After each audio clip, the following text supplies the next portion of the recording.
Voilà, c'est beaucoup mieux.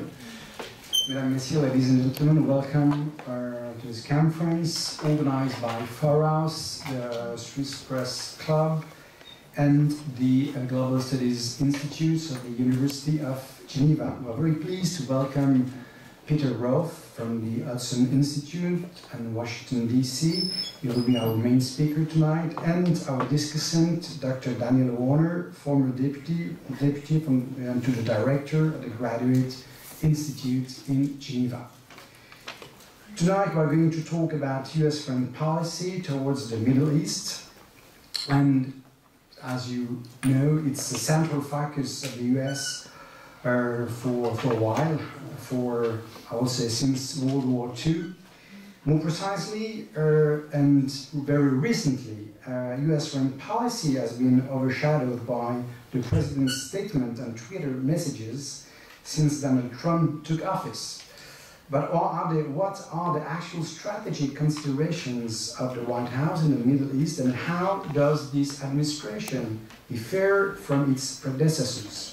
The Reagans, the Clintons, the Bushes or Obamas had an effect, more or less, on the region. But who are the men and women who are currently holding the headlines? Precisely, does the US Middle East policy in Trump era is a continuity or a U-turn? This is exactly one of the subtitles perhaps to your conference, to understand, if there's something to understand in productive terms, about Trump's foreign policy in the Middle East. So I'm very pleased, Peter Roth, to welcome you and to start with your talk, followed by your comments, analysis made by Dr. Daniel Warner. Thank you so much to accept our kind invitation, and also like to thank the US Embassy to help us to organize this. Thank you.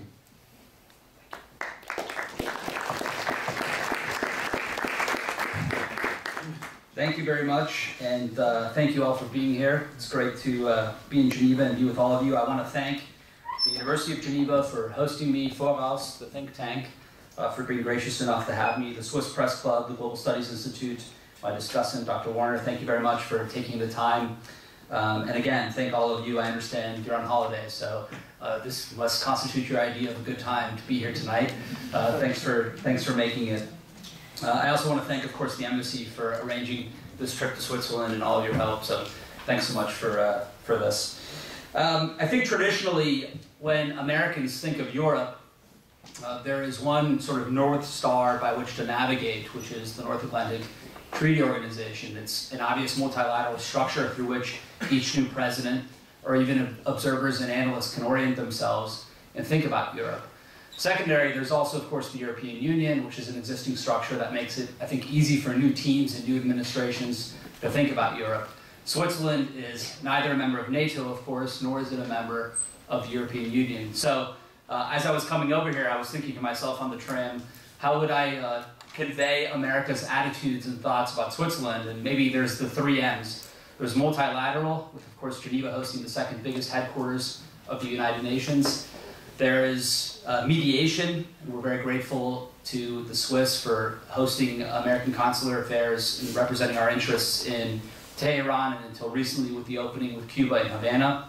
But generally, of course, being an area in which many of our really complex negotiations from Lausanne to Geneva have taken place over the years, with Vienna now making a pass at trying to host some of these talks, I understand. So.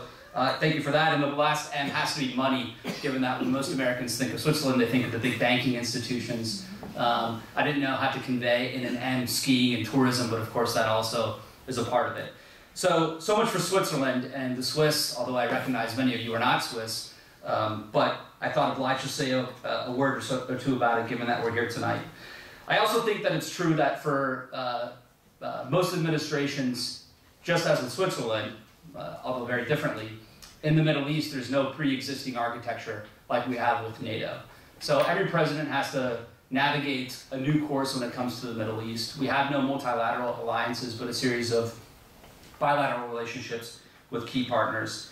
And so perhaps as a way of entering into the conversation, into the discussion, I would just briefly go over very quickly a bit of history of America in the Middle East.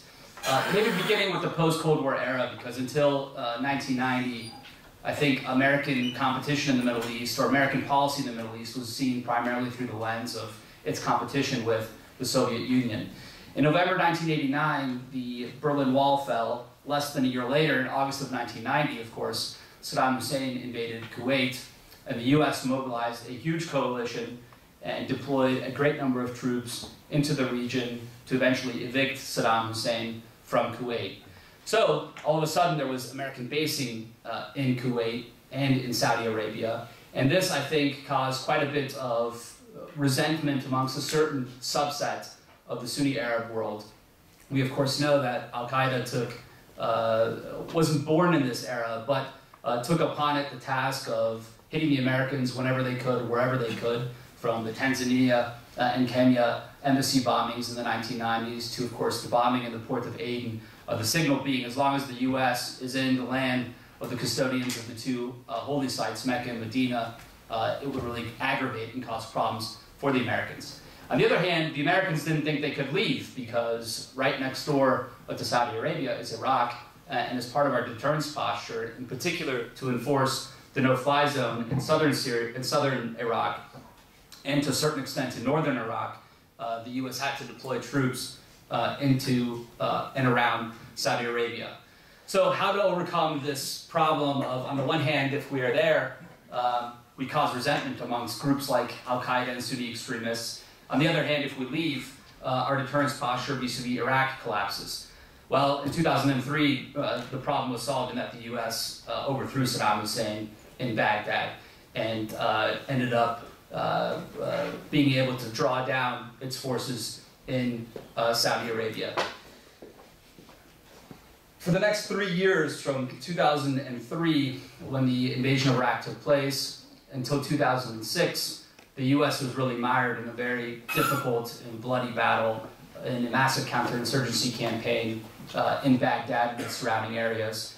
And then in late 2006, in my view, President Bush took a very courageous decision in surging troops into Iraq, changing strategies, recognizing that at times when you have a security problem, it requires a security solution. For the first 3 years, I think the American strategy in Iraq was, there are these insurgents, we want to keep a light footprint as we had in Afghanistan, where the US was not considered an occupier. And as elections and democracy begins to take hold, those so-called dead-enders would fall away and a healthy political discourse would take up the vacuum. Instead, what happened is the security situation merely grew worse. And under General Petraeus and the so-called troop surge into Iraq in 2007 and 2008, we discovered that actually creating security and ensuring that all the groups in Iraq have a viable future can do a lot more for security than merely hoping that politics will begin to take over. So in 2007, 2008, we have the troop surge, which begins to pacify Iraq. And at the same time, a young senator from Illinois, who had been elected in 2004, began a really difficult, almost insurgency campaign of his own in American politics against the real behemoth in American Democratic Party politics, Hillary Clinton. And of course, this young senator was Barack Obama. I'm convinced that the reason why he was able to defeat Hillary Clinton in the primary, able to outflank her, was because he was able to say with, I think, a good amount of credibility that he had opposed the Iraq war all along. He had seen it as a needless war, a waste of American lives and treasure. And so Hillary Clinton, who had voted for the Iraq war, positioning herself as a very tough national security leader, was back-footed. And in the end, he was able to win the primary after a long slog, beat the Clinton machine, which no one thought possible. And then in the general election, thanks to the financial crisis, but also because we had had 8 years of a Republican president, he was able to win an easy victory against Senator John McCain. So when Barack Obama took office, in my view, he had already taken one very important decision. And a colleague of mine, Mike Duran at the Hudson Institute, has written about this, I think, very persuasively, and I recommend him to all of you. But I think President Obama had taken the decision that he was going to pull America back out of Iraq. That Iraq had been, as I said, in his view, a needless, wasteless endeavor, the bad war contrasted to the so-called good war in Afghanistan. Which then raises, of course, a follow-on question. If you're going to pull out of Iraq, if you're going to leave the American troop presence and pull it back to the United States, then what new security architecture is going to take its place? Because ever since the end of the Cold War, in the late 80s and the early 90s, the US really was the arbiter of affairs in the Middle East. And here I think President Obama took a very important decision. In his view, he wanted to bring all the various partners in the region, all the various players in the region, and even the American competitors and enemies together around a table and try to launch a negotiation in which, on equal levels, they deal with the nettlesome problem of Islamic terrorism. So in his words, the Saudis, the Iranians, the Turks, they would all share the region. In fact, early on, I would say that President Obama's best conversation partner, his closest ally in the Middle East, was President Erdogan in Turkey, and he was determined to ensure that Iran was no longer isolated and contained, but instead elevated on par with our traditional ally, Saudi Arabia, even Israel, and our NATO partner, Turkey. There's just one problem with this strategy, of course, and that is that the Iranians were pursuing a nuclear weapon. So the answer from President Obama was, we're going to negotiate the so-called JCPOA here in Switzerland, the Joint Comprehensive Plan of Action, as it eventually was called after several interim steps. And that would solve the nuclear problem and eventually give way to this new condominium of powers where all the region's players get together and act together to solve the Islamic terrorism problem. First Al-Qaeda in Iraq, which was more or less defeated by 2008 thanks to the surge, but then its resuscitation in 2011, 2012 after the American troop withdrawal. President Trump took office and I think has a similarity to pick up the theme of what's continuity and what's a U-turn, insofar that he too wanted to keep America out of really lengthy slogs in the Middle East. It was very clearly during the campaign a theme of his, where he was able to, let's not forget, beat out 16 or 17 other Republican, very qualified, very impressive presidential candidates, in part because he was the only one of that group to message very aggressively against the intervention in Libya, against the war in Iraq. What are we doing on these long, as you would say, globalist boondoggles who are being tied down in large counterinsurgency operations? We don't need this, we shouldn't have it. However, I don't think he shares President Obama's vision for what can fill the void.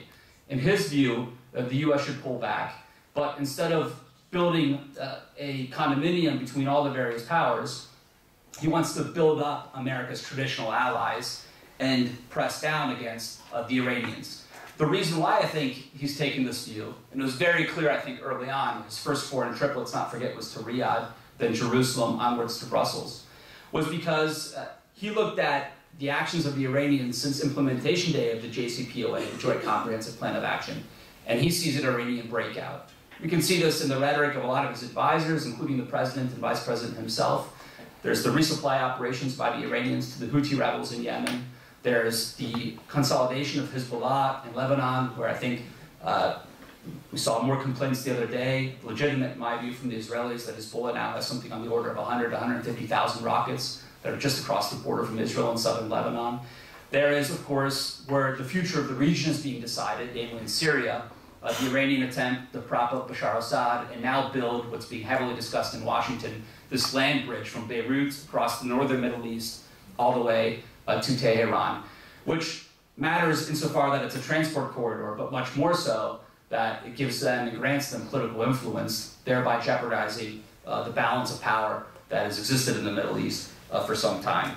So President Trump says, I too, like you, President Obama, don't want to be tied down in the Middle East, but if we pull back and elevate the Iranians, the only thing that will follow is a river of blood, a breakout, multiple demographic changes in Syria, for example, where together with the Russian Air Force, Iranian proxies have, of course, loosened also a refugee crisis, not to mention changed the nature of Syria, which destabilized our allies in Europe, from Austria to Germany to Sweden in particular, the three countries most affected by the refugee flow.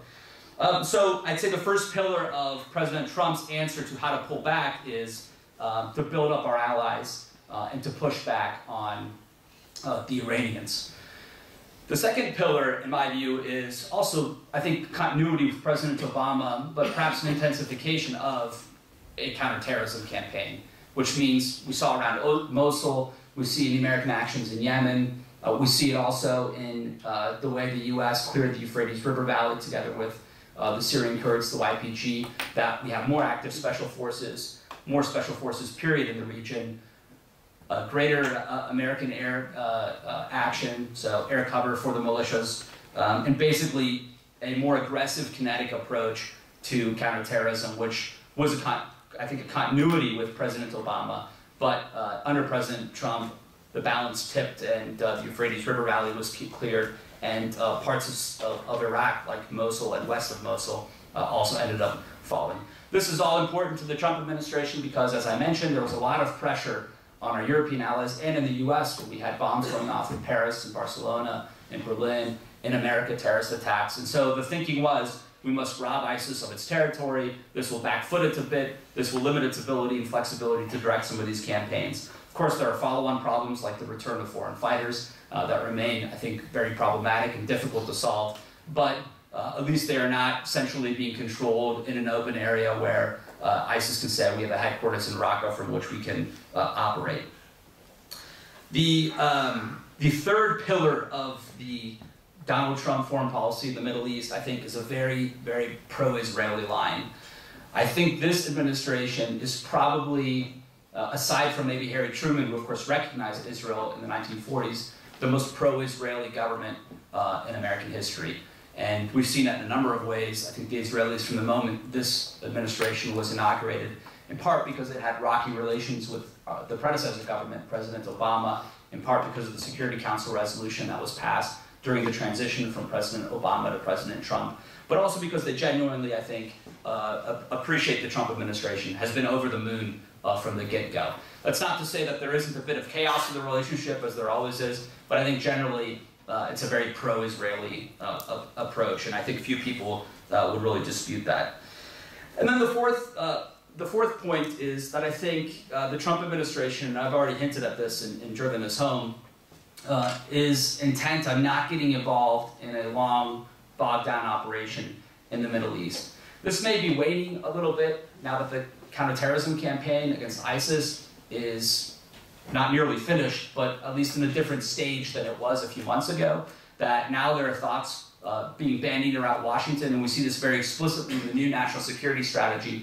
How can the US take up its traditional role as an ordering power in the region, where great power politics is the lodestar by which we orient ourselves rather than simple counterterrorism operations, which in my view, since 9/11, I understand that they're very important, but at times they've blinded us from our role as a regional power that has to assign missions and coordinate and organize our allies. So those are, I think, the general strategic parameters, and maybe I'll just pick up a couple of what I think is happening or needs to happen or will happen, or maybe I don't disagree with in the next several months. And here I would say there are basically three major events on the horizon. The first, as I see it, is that the US, together with Jordan and Israel, will need to develop a common picture of deterrence for southern Syria. We've seen in the past several months that Iranian Revolutionary Guard troops and Shia militias that previously had been active in and around Aleppo, once Aleppo had been flattened, have begun to turn south. And now the Israelis are very worried about Iranian Revolutionary Guard troops, potentially under the umbrella of Russian air defenses, operating in the south of Syria, which is a major threat to the Israelis and a major problem for our Jordanian allies. So I think the Trump administration will be working very hard at developing a common picture of deterrence, drawing certain red lines, being prepared to enforce them. We know that there's a deconfliction mechanism in place for southern Syria. In my view, this is basically an attempt by the Iranians and the Russians and Assad to freeze one front while they focus on another, eventually returning to it once they've recaptured territories elsewhere. So in my view, since that is inevitable, the time is now to determine what the South will look like and what the US is prepared to do or not do. The second immediate issue, which is already playing out now, is northern Syria, where the US, for years under President Obama, and now President Trump inheriting this policy, has mobilized YPG, which are essentially mercenaries, Syrian Kurds in northern Syria, to help defeat ISIS. The US, because there is this consensus between left and right, between President Obama and President Trump, that they do not want to large-scale engage in the region, has had to cast about for allies that will do the job for us. Now we have special forces embedded, we have an air campaign ongoing, but to have actual troops on the ground that will fight ISIS, and the one militia that immediately raised its hand was YPG. So one would think that's fine and all well and good, but the only complication is that YPG is the kissing cousin or the sister party, or perhaps even indistinguishable, if you ask in Istanbul and Ankara, from the PKK, which the European Union and the United States lists as a terrorist organization, and over the past several decades has fought an insurgency against the Turks. So the problem there is that, of course, Turkey is a NATO ally of the United States, and we've here empowered an organization that Turkey feels very strongly about, hence the Turkish incursion in Afrin, one of the cantons in northern Syria, where these YPG fighters have ensconced themselves, and now potentially a confrontation in Manbij, further to the east, where there's another canton of YPG fighters. The US here, I think, needs to take up a mediating role, given that we've traveled a long road with these fighters. On the other hand, I think we have to be very careful because Turkey matters too. Turkey is one of the pillars of America's regional strategy traditionally, and I don't think we can build a new regional order on the backs of the YPG, nor do I think it would be very responsible. So one shouldn't just say that the Syrian Kurds are all YPG, that's not fair either, but there's a mediating role that the US can take up here between the various factions that are in play. The Russians, of course, are, in my view, taking advantage of this very subtly and cleverly, because the Astana and Sochi diplomatic processes, which is the Russian process, competitive with the Geneva process on solving the Syrian civil war, if we can call it a civil war, which is another debate, is an attempt basically to take advantage of this US position, where if we lean too far towards our NATO partner, Turkey, well then YPG will be exposed, and so here will be a fully equipped and prepared militia that will run over to the Russian and Iranian alliance and help Assad consolidate parts of Syria. If, on the contrary, we stay with our thus far partners YPG on the ground, that's a perfect opportunity for Putin to continue to peel off Turkey as the southern flank of NATO from the rest of the alliance. So I think we're in a very difficult position, and it's going to take very impressive diplomacy from the American State Department to try to mediate between these two factions. And then the last area, the last of the three immediate priorities I see on the horizon is, of course, the Iran nuclear deal, which is looming over the region and is a big issue. In my view, the Trump administration's immediate strategy, its initial impetus, is to try to create a unified American position. And we've seen this in the negotiations in Washington where, for example, Ben Cardin, a senator from Maryland, the state of Maryland, who's a Democrat, he's the ranking member, which is the Democratic leader in the Senate Foreign Relations Committee, has been talking with Bob Corker, excuse me, the senator from Tennessee, who leads that Foreign Relations Committee. And I think the thinking of the Trump administration is if that one can get a bill out of the Senate that Democrats and Republicans support, it will really improve the administration's position vis-a-vis the EU 3 states, Berlin, London, and Paris, if one is going to attempt to renegotiate portions of the JCPOA. Until about a month ago, I would have said that renegotiation is going to be very difficult because the Europeans were adamant that the deal stands as it stood. It's negotiated, it's finished, we've frozen a part of the Iranian nuclear program, and we should be happy about that, which of course is true in a lot of ways. The heavy reactor in Iraq has been, the core has been poured with cement, for example. I think these are all welcome developments. But I think that the Trump administration now, through the president refusing to, well, for one, he decertified the nuclear deal as being in the interest of the United States, but much more importantly, signaled that he will not continue to waive sanctions unless there's movement on renegotiating parts of the deal. And I think that's really caused Europe to perk up and to say, all right, well, what are the crucial components that the administration is unhappy with, and how can we potentially be helpful? How will this end? I'm not really sure. I was heartened at UNGA, the UN General Assembly in September, when President Macron said that he would be willing to entertain negotiations on the ballistic missile loophole within the JCPOA. In past UN Security Council resolutions on ballistic missiles, Iran has been prohibited from testing and improving their delivery vehicle. The JCPOA, due to a last-minute intervention by Russia, watered down that provision to where the Iranians are merely, if I'm quoting correctly, called upon not to test ballistic missiles. So this is, for the Trump administration, I think, an absolute must that ballistic missiles be prohibited as part of the JCPOA, or if it's not in the JCPOA, then it shouldn't endanger it. We can work together with our European allies outside of the JCPOA to bring pressure to bear on Iran to ensure that they do not continue to develop better and more modern ballistic missile delivery systems. There are other questions that are up in the air, like, for example, the sunset clause, which is activated, I think, for conventional weapons sales in 2020, but for uranium enrichment in 2025.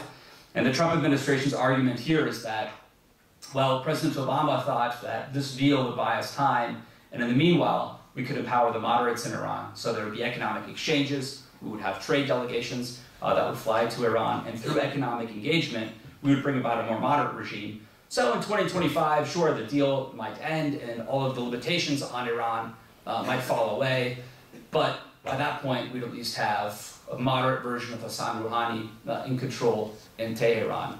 The Trump administration says that that was a faulty analysis. All we've seen is the hardliners gaining in power. Rouhani has been delegitimized, especially through the protests. And so we run the threat of, in 7 or 8 years, loosening the restrictions on Iran when there's a regime in power that has no intention of abiding by any international norms. I do think, though, and this is just my own gut instinct, I'm not sure if anyone shares this opinion in Washington, to be frank, so I don't even know why I'm telling you this, but my view is that if the Europeans move on missiles, that will, I think, go a long way for President Trump. And it doesn't mean that in the next waiver period, which is, I think, another 70 or 80 days, there has to be an actual resolution of the issue. But I think if the Europeans show seriousness and interest in working with the US on this, and its ballistic missiles even alone, I think that would be enough to continue waiving sanctions, because the sunset clause can be negotiated down the line. Others will say, well, if we renegotiate the sunset clause, even if we have time, the threat there is that European businesses will begin to entrench in Iran. They'll begin to build very tight linkages. And so Europe will never be interested in renegotiating the deal, because the business lobby will begin to strengthen. So those are the three, I think, immediate issues on the horizon as I see them. There are a whole host of, I hate to call them secondary issues because they're extremely important, like the transition in Libya, helping the Libyan national government really become just that, finding a resolution to not only the humanitarian problems, but the conflict itself in Yemen, which seems to be far off at this point. Helping Tunisia really become a true democracy. It seems to be heading in the right direction with, I think, a lot of barriers and problems along the way, but generally on a good path, among other issues. And then, of course, a long-term plan on how to rehabilitate the relationship with Turkey, which has really deteriorated between the US and Turkey, between Europe and Turkey. So with that, I covered a lot of ground. That's my view of the general strategic framework, where there is continuity and U-turns, and then also some immediate issues that are on the table for the next coming months. And with that, I look forward to discussing with my partner here and taking all of your questions. Thanks very much.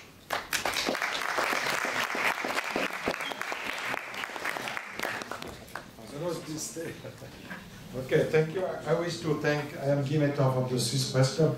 I wish to thank Peter Ward for this presentation. I think you get a very full picture of all is happening now in the Middle East, and thanks again for your comments. I think it was very interesting to hear it. But before to give the floor to the room and to start with the discussion, I would like to ask my friend Daniel Warner to give a reaction as a Democrat here in Geneva. Majuscule and minuscule. Yeah, majuscule, and former professor at Graduate Institute. So thanks, Daniel. And after we start with the Thank discussion. you, Guy. And thank the organizers for giving us this opportunity, and thank Peter for his presentation. As the discussant, I was not given a text that he would say before, so I will try to be as clear as possible, but perhaps not as organized as I can be. Let me begin by saying, looking around the room, that perhaps no one that I see, perhaps 1 or 2 people, remember the significance of the University of Geneva in the Middle East process. Several years ago, I'm trying to remember, maybe 15, a gentleman who is now a professor here organized, there was a meeting that took place here on the Middle East, and there were people from Israel and people from the PLO. And after that meeting, Alexei Keller had the idea that maybe there could be something done. And with the help of the Swiss Foreign Ministry, Foreign Minister, also a professor here, teacher Karl Mireille, became something called the Geneva Initiative, which at a certain moment had traction. There are still people working on it in the Middle East. There's a roadmap. There is a roadmap. So it is interesting that we continue with the University of Geneva and in Geneva to have these kinds of discussions. I don't think that after this particular session tonight, there will be a new Geneva initiative. There have been attempts to get traction again, but it's a difficult situation. Let me begin my comments by something that was, certain things were not said. First question, of course, always someone speaks about, and Peter began the topic, of course, US, and my question is who? Who is in charge? Who's running the ship? If I look at the State Department, and we have a former member of the State Department, I'm not quite sure if the State Department exists and is active. To have a son-in-law be the special representative or have that with absolutely no experience, I think of Dennis Ross over 25 years. Each president, as you said, Peter, has his new policy, but there is a certain degree of experience in the United States on the Middle East, and I'm surprised that you didn't mention Kushner. He's also responsible, by the way, for China and innovation in the American government. It's not a question that I'm older than he is, but I don't know what his CV is that allows him to do that, beside the fact that he's Jewish maybe or knows something about Israel. So my first question would be, who's running the show? Inmates don't run an asylum, and it does seem to me that if I was sitting in the Middle East, I would want to know, is it Kushner, is it Tillerson, is it Mattis, is it McMaster? Who is in charge here? And there are issues of legitimacy. Having said that, we now get to the actual policy. And I go through a series of things. We begin in Syria. Are we in favor of Assad staying or not? We are in Geneva, where there is the Human Rights Council, the use of chemical weapons. How do we deal with this? Can we continue to say that we are in favor of a regime that has been known to torture and to use chemical weapons? You said Turkey was a pillar. I'm not sure. If we look at the human rights situation again of the current regime, I'm not sure that we want to be in favor of this pillar, although they are obviously part of NATO. Which leads me to your use of the term terrorists for the Kurds. I have a certain personal interest in this. They are the ones on the front line fighting against ISIS. And without the Kurds, who the American government has given military help to, ISIS would probably still be there. Now there's about 12 kilometers between the Turkish troops and the Kurdish troops, who the American government has supported. How that plays out to me is extraordinarily important.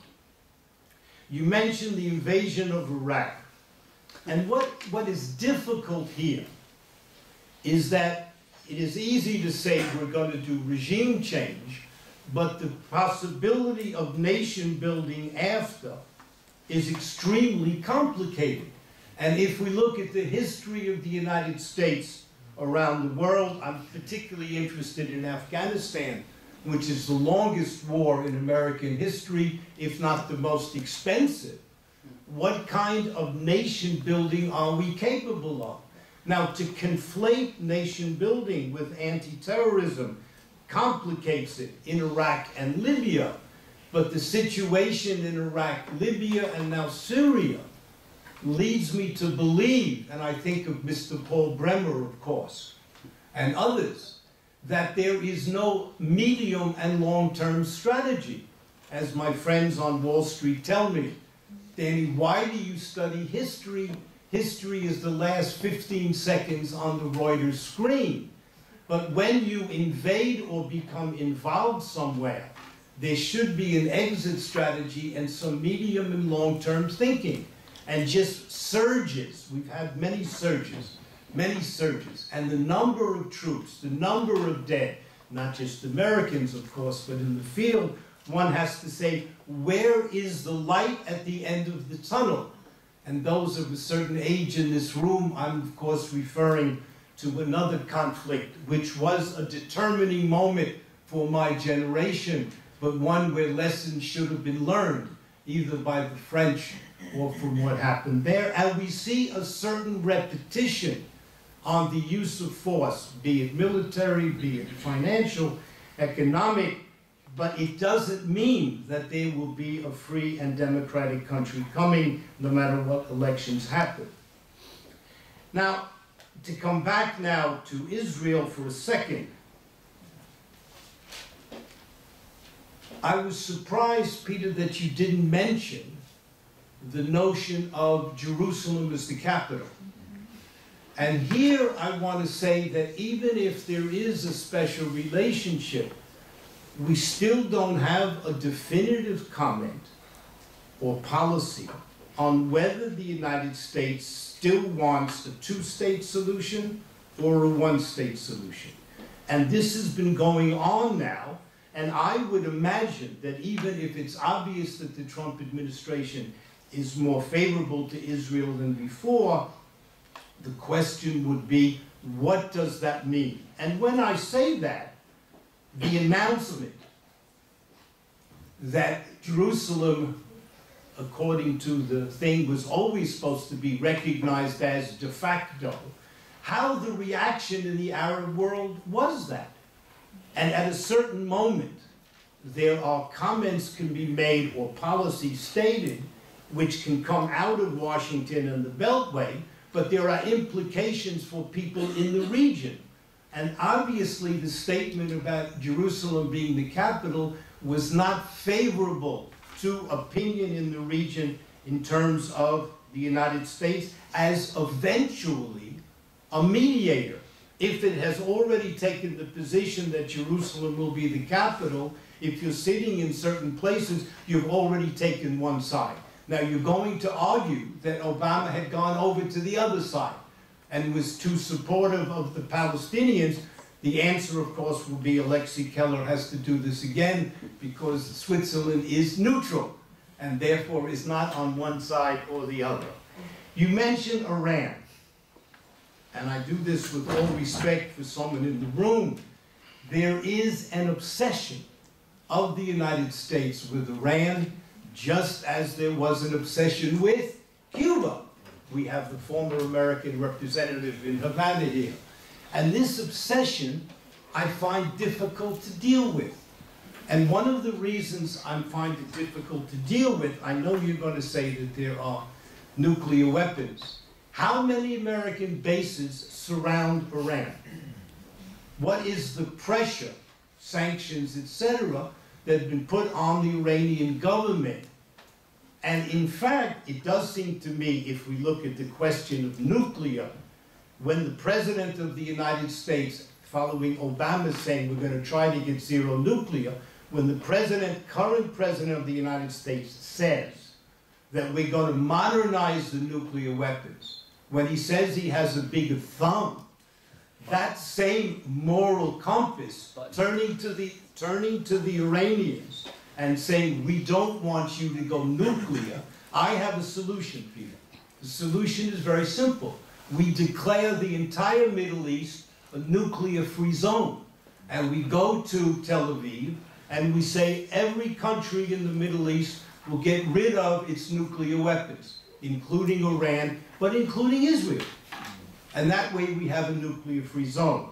And your comments about Iran, saying that we will look to our traditional allies, my question would be from Geneva, human rights.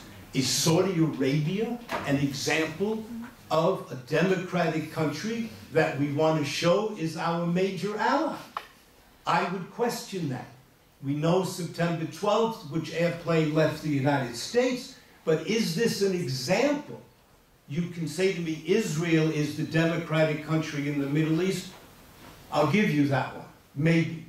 But to say that Saudi Arabia is an example, it may be for business people who want to sell military hardware, but I'm not sure if those are the people we want to be politically allied with in terms of values. Now, this obsession with Iran, I don't know where this is going to lead to. I certainly think negotiations would be helpful, but negotiations can only begin if there's mutual respect and if there are avenues of negotiation. And it does seem to me that much of the rhetoric that goes on, whether it be about Iran, whether it be about the ruler of North Korea, this is not helpful. And I come back to Mr. Kushner and then I'll finish. You know, diplomacy is the art of the possible. And there is a difference between making a deal in selling a hotel around the world than there is for negotiating diplomatically. And the fact that the State Department has been eviscerated, there is not even an ambassador for Southeast Asia. There's no ambassador in South Korea. There is a way of negotiating. And it does seem to me that the tone that's coming out of Washington today is not helpful in terms of a diplomatic mediation. And I remind everyone in the room that America has 3 sports: football, Super Bowl, baseball, and basketball. And those 3 sports have one thing in common. There's only win or lose, and there's no tie game. Switzerland is a country of consensus and the magic formula. And maybe we should get out of the binary good guys and bad guys and winning and losing, and maybe we should send more people from the State Department to Geneva. Thank you very much.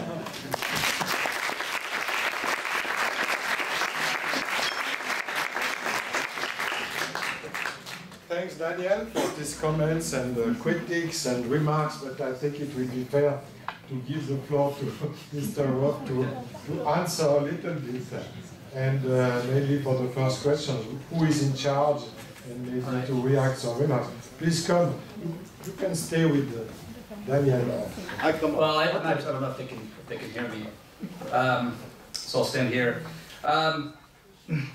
Well, as for Jared Kushner, I mean, for one, I think that negotiations like coming over here, this reminds me of one of the presidential debates where one candidate's crowding the other.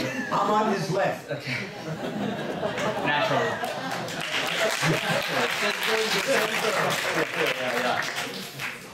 Well, I think these negotiations are generally run by a stable of professionals, and the concepts that are being worked out in the bowels of the State Department or the Pentagon, or wherever it might be, vis-a-vis security guarantees or other initiatives, are generally run by career Foreign Service officers with political leadership, no doubt. Jared Kushner's, I think, biggest item on his CV is that he's the son-in-law of the president, and in a region where tribes and families matter a lot. Not to mention your proximity to the president, who's the ultimate decider, is absolutely crucial for credibility. That's no small thing. I think it's better to be an empowered negotiator or the leader of a negotiating team that's very close to the president than one who doesn't enjoy the support of the president but has all the answers in the world. That's a recipe for disaster. As for who's running the ship, I mean, I think there are probably 4 or 5 major players. I'd say that H.R. McMaster, Secretary Tillerson, Secretary Mattis, General Dunford, who is the chairman of the Joint Chiefs of Staff, and I'd also say General Kelly in the White House. And if you run through that list, I mean, that's 5 names, 4 of whom are either active or retired military officers. You can see that, I think, a Pentagon worldview heavily imbues this administration, which is not to say that automatically means you're recklessly prepared to go to war, but it does mean quite the opposite, actually, with a lot of Pentagon officers. But it does mean that I think the worldview of the Pentagon is a powerful one and an important one. Are we in favor of Assad? No, we're not in favor of Assad, and I think the administration has made that clear repeatedly. Ambassador Haley just gave a speech on this. Secretary Tillerson reiterates it. Very good question, though. If if Bashar al-Assad, as he's done in recent weeks, uses chlorine gas after the earlier sarin gas attacks to brutalize his own people, and the Americans under President Trump drew a red line which the president enforced last April, is he prepared to enforce it again? And I think we're all waiting to see what the answer there is. Would ISIS be in power if YPG were not there? Probably. We might have found another solution. I wish we would have worked with the Turks, although I'm not sure if the Turks were even in the position to do that, given the internal domestic turmoil around post-coup Turkey. But that doesn't mean that YPG isn't a problematic actor in a lot of ways, and it doesn't mean that they do not have a close relationship with the PKK. It's one thing to say that they have paved the way to the defeat of ISIS, but Ankara will, heads explode in Ankara when one says that the Americans are working with YPG and they're different than PKK because they know that that basically is a blatant omission, if not an outright lie. There are tens of thousands of people who've died over the years. This is the top topic for all of Turkey, not just President Erdogan, the opposition groups included. I think it's fantasy to imagine that we can build a new regional order on the backs of Syria's Kurds. As for your question specifically, General Voto said last week that we would stand our ground and that those few kilometers that separate the Turks from the Kurds where American operators exist will continue to be held by American operators, which is why it's so important for us now to send some people to Geneva from the State Department to help mediate between both sides. As for the State Department's Kurd personnel gap, I'm totally with you on that. I think Steve Hadley, the former National Security Advisor to President Bush, put it well when he said that most administrations take 6 to 8 months to get going. This one might take 12 to 14 months. I think it's a shame that more posts haven't been filled. I know Europe has a fantastic assistant secretary who's been named and confirmed in West Mitchell. There's an ambassador now in Bern. Germany's still waiting on theirs, just to go through some European countries. But that's really up to the Senate, too, to act, and not only up to the Trump administration. But I share your concern that the State Department should have more postings than they do. I don't really want to relitigate the Iraq war, although I don't think it's all that precise to say that Iraq is Vietnam, is Afghanistan. Anytime the Americans intervene, it's a disaster. I do think we learned lessons from the surge. I do think that 2011 Iraq is fundamentally different than 2006 Iraq, and if the U.S. had not pulled back tied to a political calendar, but instead, step by step, empowered Iraqi national security forces while pulling back, we might have seen a different cross-sectarian government than the one we ended up having. And as for the obsession that we have with the Iranians, I think it's very different than the Cuba obsession, because Cuba, in the end, is an impoverished island in the Caribbean that has very little soft power attraction to virtually anyone in the region, and really doesn't pose any sort of military threat to Latin America or to America's role as a regional order. I'm very skeptical of the Cuban government. I think that President Obama's opening to Cuba might have had some problems with it. I'm not a Cuba hand, though, so I'll avoid that. But I do know that in the Middle East, the Iran obsession stems from the fact that hundreds of thousands of people have been killed in Syria thanks to a Russian and an Iranian condominium and alliance that has bombed from the air civilians and on the ground sent Shia militias into these areas. There's a nice saying that the Iranians will fight to the last Afghan in Syria because, of course, they're importing a lot of these militias rather than fighting themselves. And look at the refugee stream to Europe. Germany, Austria, some of these traditional allies have been close partners of the US, have seen a rise in political parties that are skeptical of their relationship with the US, and I don't think that's good necessarily for America. Jerusalem, I'm sorry I omitted that. The reason I did is because I think the Jerusalem question is important. It's perhaps most important as a symbolic question, whereas I think the future of the Middle East is being decided in Syria itself. That's where there is a major campaign ongoing, whereas the Middle East peace process remains more or less frozen where it has been over the past several years. I think part of the reason why it might be frozen, and I'll contradict myself in a minute, but part of the reason why I think it might be frozen is that the day after a peace deal, the Israelis are an American and European ally. The day after a peace deal, Fatah rules the West Bank and remains part of the American security architecture in the region. And the day after a peace deal, Hamas is still ensconced in Gaza with rockets facing off against Israel. So I'm not sure that all that much changes if there's a peace deal. And for that reason, I think the impetus to actually push forward on this front is not as great as it is with, for example, the Russian and Iranian campaign in Syria.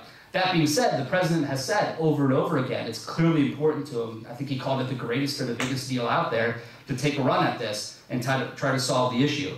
Is the two-state solution dead in Washington? I don't think so at all. It's a terrible habit to make predictions for the Middle East, but I would be shocked if the plan that's rolled out in the coming year that's been looked at and being developed by the Kushner-led team together with the Palestinians and the Israelis and other Arabs in the region does not include a traditional two-state solution in which the West Bank is given to the Palestinians and part of the settlements are brought into Israel and in return there are land swaps along the lines that we've always seen. But I haven't seen the plan. No one in this room has seen the plan. It's very tightly held by the administration, so it's really hard for me to say with certainty. But this conflict, and this is my closing point, is, I think, partially less important compared to its resonance in the past because the Israelis are building good relations with the other Arab states. The relationship between Riyadh and Jerusalem is flourishing at the moment from intelligence cooperation. There may even be research and development ongoing. And what did we read in the last 48 hours? That the Israelis have been running airstrikes in Sinai. One of my colleagues just finished a book, which I recommend, called Ike's Gamble on the Suez Crisis in 1956. And then to read in the next breath that the Israelis, with the tacit support of President Sisi, are running air campaigns in Sinai. I mean, this is a whole new world. It shows that I think the Israelis have started to box their way slightly out of the isolation they've been in, and that's why there hasn't been a huge number of protests in the Middle East. A lot of times these protests, I think, are authorized or organized by governments. We've seen that, for example, in Saudi Arabia, there has been no earthquake. In Egypt, there hasn't been either. Not to say this isn't important. I agree it's important, but I don't think it's of the same significance as, for example, Syria. Thanks. Short. Very short. I mean, it's interesting when you talk about Kushner, you talk about tribes. And the military. I'm more interested in democracy and the fact that Israel and Egypt, I mean, Sisi again, in Egypt we can talk about democracy. I would be interested in your comments about the occupied territory and how Israel continues to go against UN resolutions. You mentioned a flourishing State Department. There's an ambassador in Balen. That's a bilateral ambassador. There's no ambassador in Geneva for the UN and international organizations. And seeing our friend who is a US representative in Cuba, I'm sure he feels, Michael, as I do, that it's more than just an isolated island and its politics affected more than just Havana and I thought I conceded the point that the State Department isn't fully staffed, but if you want to continue on that line, go for it. Okay, thanks. So thanks, Daniel. Thanks, Peter. Yep. I think now it's time to Michael. You are leaving. It's the former representative. Yeah. Well, no, yes, it's Peter today. Yeah. In Cuba. So He is the representative. thanks to both of you. I think it's time to give the floor to the room. But just before, I have a question for both of you. Last week, there was an announcement from the United States saying that the military policy is, there is a shift in military policy, US military policy, saying Russia and China are from now the main threats for the United States. It was in the media, I don't know if it is true or not, but we have also this announcement from President Obama, who was saying that the main focus for US policy was not more Europe or Middle East, but Asia. So it's in the same sense. What does it mean? It means that Middle East is not more the central focus, the central point for US policy, or not, you know, in terms of military and strategic view from Washington, or not, I don't know. Go ahead. Well, there was this announced pivot from the Obama administration to Asia, which they never ended up being able to complete because we were mired down in the Middle East. So I think there's some very interesting analysis to be made here, or to be thought through, because traditionally we've always thought of Russia and China in competition with one another, in part because one is an energy producer and seller, meaning they want high prices. The other one is an energy consumer, meaning they want low prices. But if we look at Chinese and Russian actions over the last several years, one is seeking to break out in the South China Sea with these islands they're building and to get out of the American island chains that exist there with our allies, Taiwan, South Korea, Japan, and so forth, Australia. The Russians clearly have ambitions in Eastern Europe, where Vladimir Putin appears to be intent on rebuilding the old Soviet Union front lines. So wouldn't it be handy if the Americans were tied down in the Middle East and weren't able to react to either of these fronts? And so there were some interesting reports that the Chinese were training some Syrian troops. The Russians clearly are still very active in the Middle East. They would like nothing more than for the Americans to be sunk, I think, in the Middle East for the coming decades. From the American point of view, I clearly think that all of the bureaucratic players, and especially our Navy, would prefer if the US were pivoting towards Asia and more active there. But we have global security responsibilities. It hasn't quite happened yet. I was in Seoul in the fall, right after President Trump was there, where he announced this new Indo-Pacific concept, which is a concept in which the pillars of American security in the region are India, Australia, Japan, and the United States. And you can see here clearly an attempt to return to kind of the great power realpolitik. The national security strategy, which is what I think you're referring to, lists revisionism as a problem, not merely counterterrorism. So there's an attempt to do this. The problem is as long as you're fighting these insurgencies, you're fighting these insurgencies. And given the time of limited budgets, it's hard to do both at the same time. But even in the Middle East, I think we're returning more towards who are the revisionist powers and not just the insurgency campaigns. It's just a question of whether or not we're going to be able to do that. I mean, one of our hosts this evening is the Global Studies Institute. And for 26 years, I was at the Graduate Institute of International Studies. What is the difference between international and global? And I am amazed that the United States strategy is based on geopolitics, which began with the famous Englishman Harold Mackinder in the beginning of the 20th century.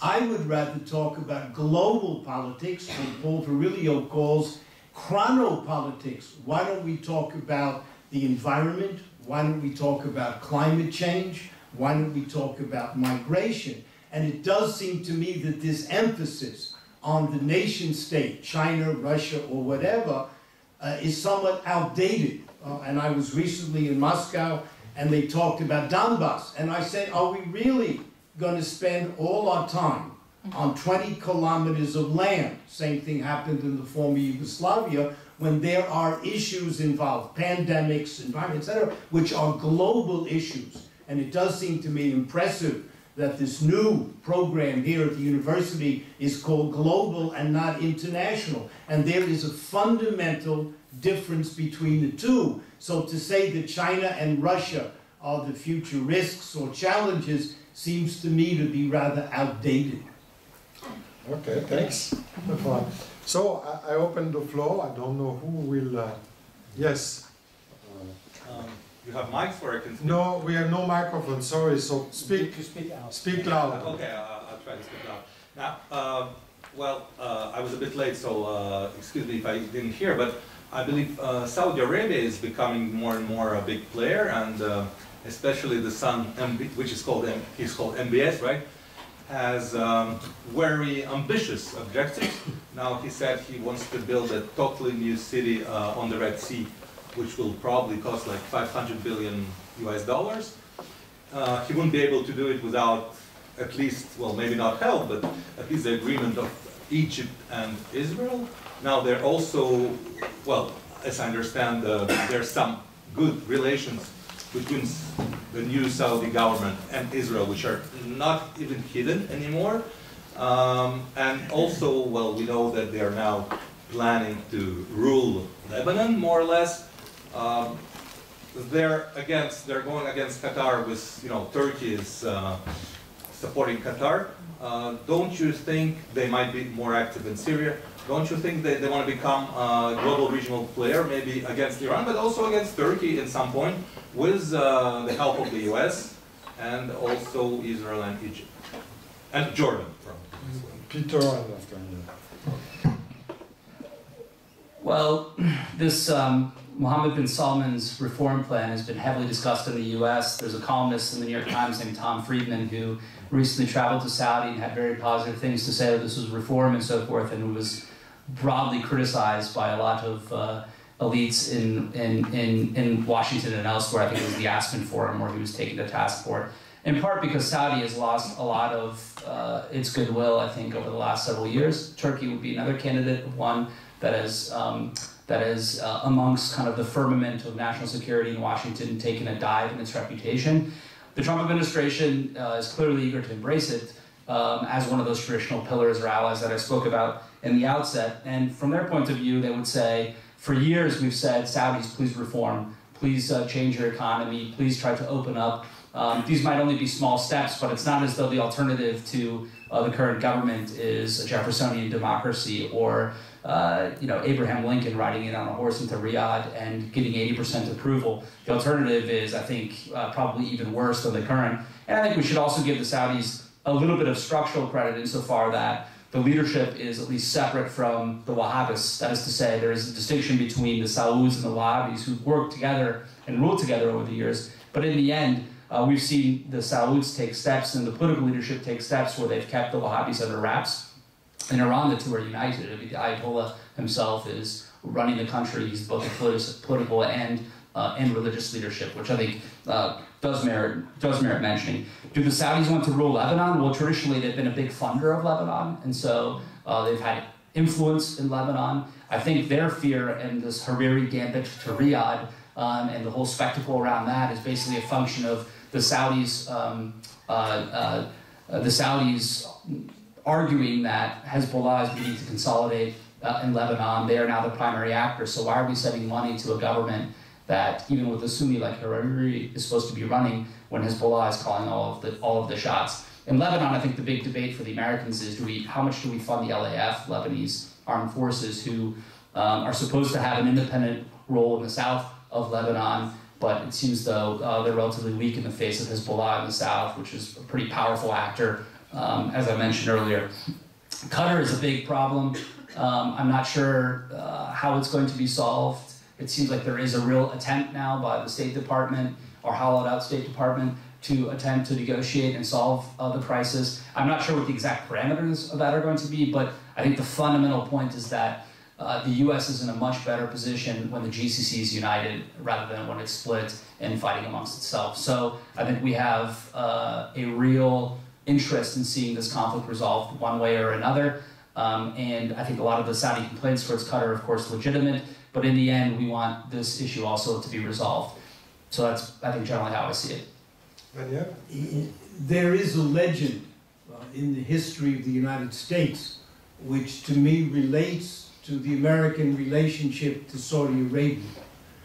And the story goes that in 1939, the first foreign leader to ever address the American Congress was a dictator from Nicaragua called Somoza.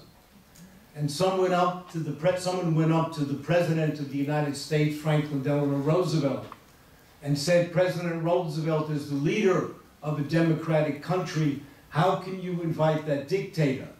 And the legend has it that Roosevelt replied, he may be a son of a bitch, but he's our son of a bitch. No other comment. Okay, thanks. Yes.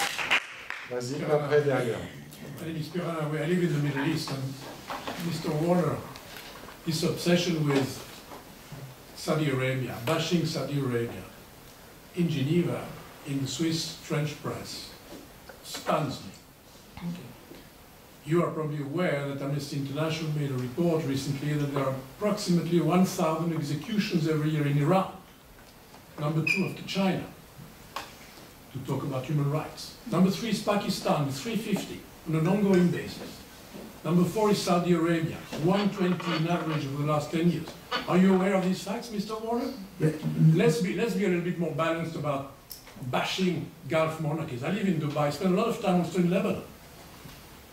Come on, let's be a bit more balanced about how we view Iran and the Gulf monarchies.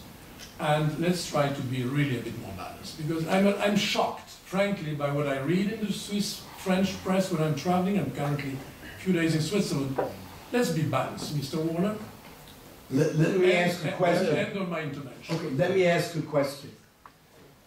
As President of the United States, newly elected, what would be the first country you would visit? Canada, Mexico, Great Britain, traditional countries. Why is it that the first visit of the American president was to Saudi Arabia? And I ask this from a geopolitical question.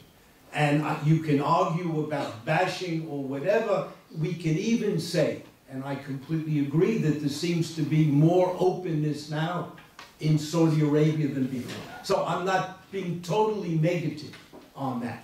But I am surprised that the first trip by the president was to Saudi Arabia. And I think that now using Saudi Arabia as an important pillar of American policy raises questions, for example, about Saudi Arabian activity in Yemen. There could be questions raised about the legitimacy, the use of force, etc. But I'm not totally obsessed either with Iran, nor North Korea, nor Saudi Arabia. Your comment is well taken, sir. Thank you. Peter, no. Okay. Thanks. Yes, Madame, derrière. Mr. Rowe, I was just curious. You mentioned the renegotiation of the ballistic missile portion of the Iran deal. And I was curious about your opinion on why is it in Iran's interest to even entertain such negotiations? Well, they won't want to renegotiate, there's no doubt about that. The question is the dynamic is, if the Americans, together with the Europeans, have a unified position, will Iran be compelled to negotiate? Because in the end, they want to either keep the deal or they don't want sanctions to return onto the country. So for that very reason, it's a moving of the goalposts from when the Obama administration was in power. There's no doubt about that. But if the U.S. can say compellingly with their allies that this is hugely important to us, we're willing to go to the mat for it, meaning we're willing to reimpose sanctions, then the hope is that that would create enough second thought in Tehran to where it would be negotiated. And the ballistic missile question is important for a bunch of reasons, from the Bab el-Mandeb Straits, the Straits of Hormuz, to a delivery mechanism for potential nuclear weapons. So for that reason, I think the Trump administration is very serious about it. And I think if the Iranians see that, they may react. Now, they may not. But I think the Trump administration is willing to give it a shot to find out. Thanks. Any comment? Okay, we're still place for one or two questions. Yes. I have another question for you.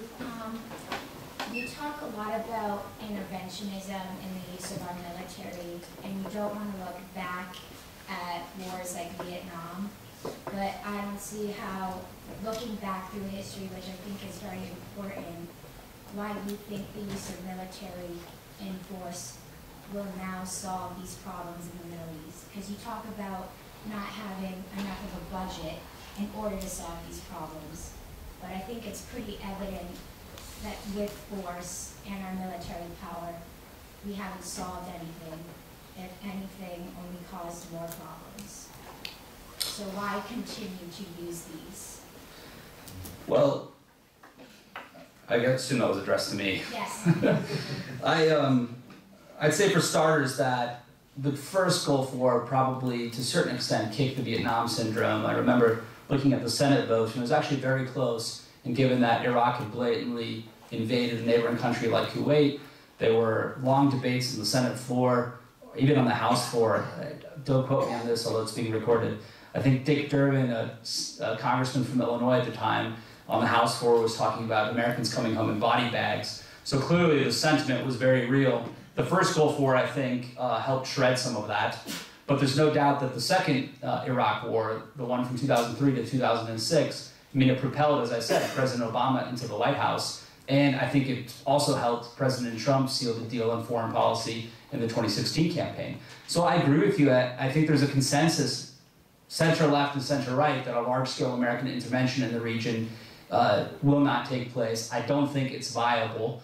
I don't think the American people will support it. Now, if the president shows enough leadership and drives a policy and makes the argument for it, I do think that the U.S. could, for example, build out basing in northeast Syria to try to rebuild an equilibrium of sorts, because in the end, negotiations in Geneva on the basis of nothing won't influence the actual happenings on the ground as long as other parties think they can win the war through military means. So I do think that at a certain point you have to draw a red line and you have to have influence in the region. But I think that that's a huge issue. And if I ever said solve the problems in the Middle East, I definitely misspoke, because I don't think you can.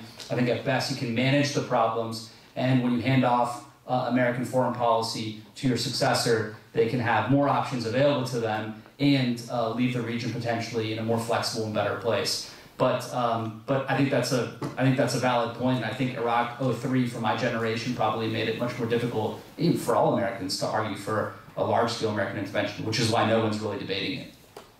Yeah, I mean, I'm not a pacifist, as my accent will tell anyone from the United States. I'm from the Bronx, okay? Two comments. Number one, it is said that the world is a series of nails, and the United States has the hammer. Its military budget, the largest in history, is as big as the next 10 to 12 countries in the world combined.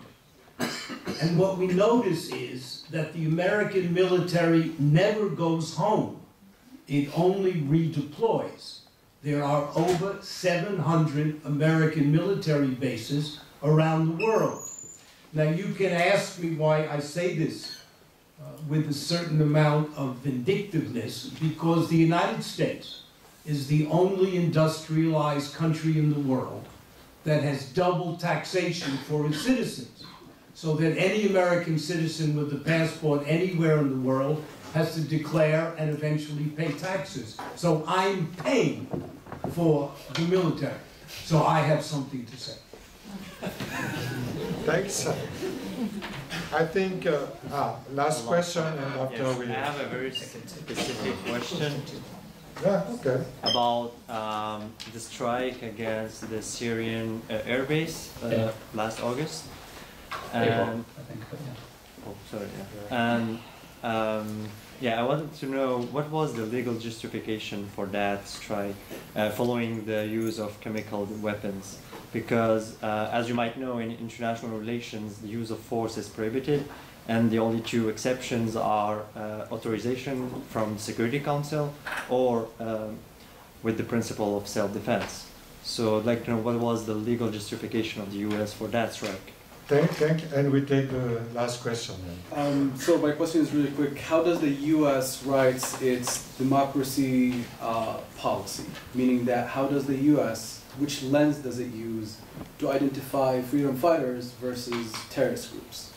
Because the US, there's an increased number, there's less number of American troops in the Middle East, or there's an increased number of private contracting companies that are in the Middle East. And at the same time, the US's foreign policy, when it comes to, let's say, for example, Palestine-Israel, it's a little bit confusing because Hamas, which is considered to the US as a terrorist group, in its charter has changed it that it's accepting the borders of 1967.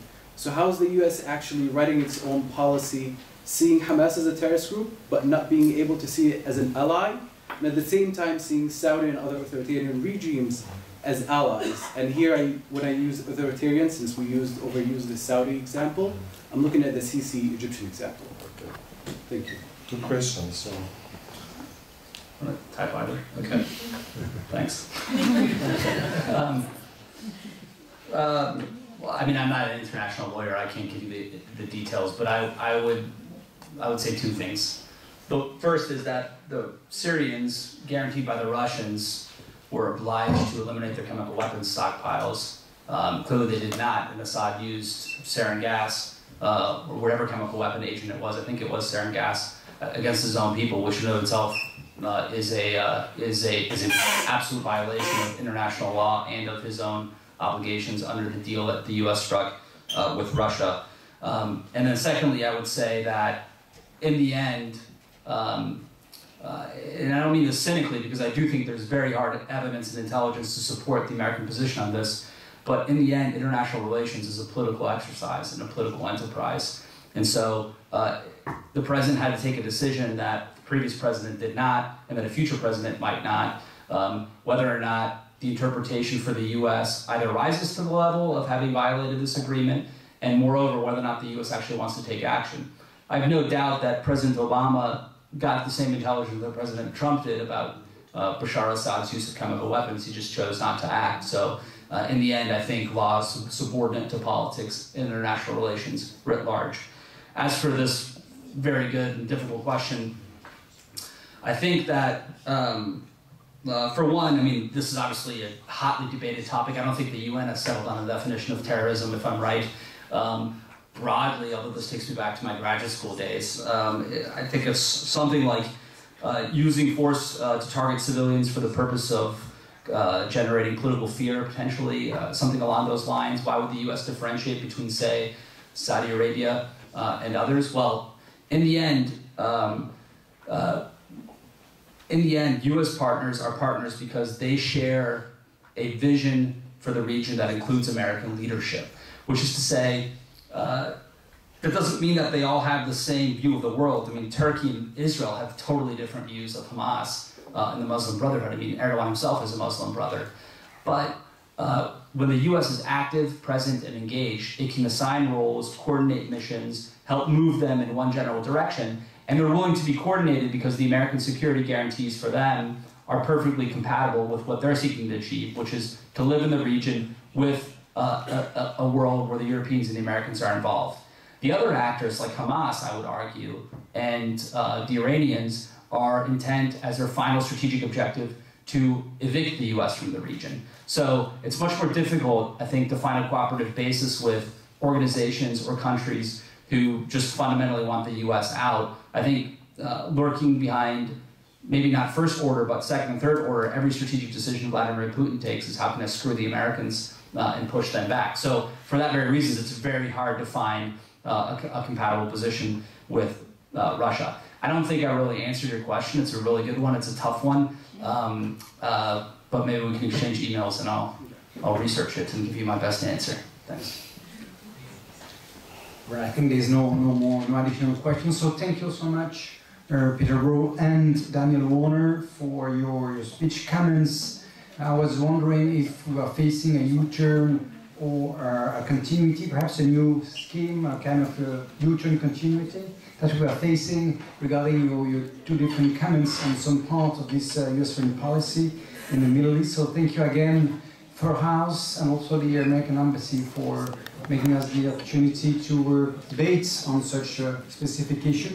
Also thank to Daniel Warner to remind the role of the University of Geneva in the context of the Geneva Initiative. I was part of the team at that time, so we're congratulate you just to remind that sometimes academic actors also have a specific role to play in this context.